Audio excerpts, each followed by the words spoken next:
address it and heal it.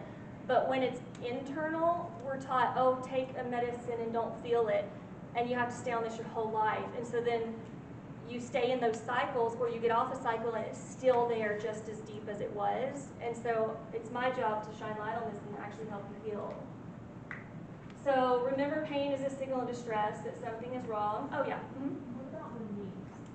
So the knees, anything on your joints is saying you've done really well processing it, but now it's to a point where you can't move past, like there's something stuck. And like arthritis also is like being really sad, or there's something that you just can't work through. Or it could be that you refuse to let go, and so it's like getting stuck in those joints. And again, the whole body speaks about it, so I'd have to read everything to know.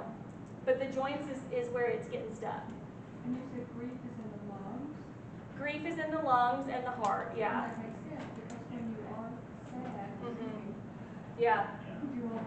And your body does that naturally because you need that fresh oxygen. Can you remind me, what would be the middle left side back? The middle left side back is going to be, so in the middle, it depends, a trigger point, so it's going to be about someone that's a female, or it could be you being triggered by something.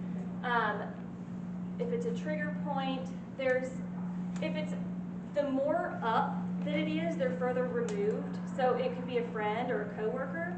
The closer down to the hips, it's going to be familial. And it could be, if it's down close, it might be someone that reminds you of someone in your family, but the further away removed, it's going to be someone that's further removed. I don't know why, haven't tuned into that yet, but it's just every time it's going to be mom or dad, just the immediate family is right down lower in the lower back, because that's your support system. It's your root. You're getting right there at the root, yeah. Let's see. So did you notice how only did you notice how the positive emotions don't get stuck? It's only negative emotions. So let's look at why that is.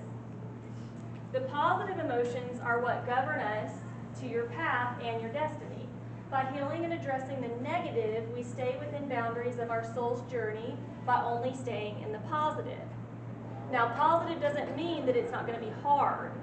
It just means that you're on the right path. So you can be going through hell, but know that you need to, right? Like, working on things is really hard, and knowing that you have to try and pay debt off and not spend money, that's really hard. I haven't learned that one yet. So it doesn't mean that there won't be heartache and pain on the right path, but there can be good boundaries that are painful and help you grow. A lot of the things that we're really upset about are boundaries, where I really want to go do this. Well, you can't because it's not your path or it's not time. And so a lot of our pain in life is that's a boundary.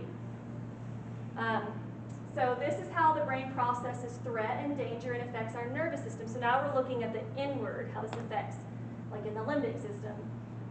So this is part of the limbic system. It affects our fight and flight or rest and digest. And this is how our body is always handling life. We're either in fight or flight, or we're in rest and digest.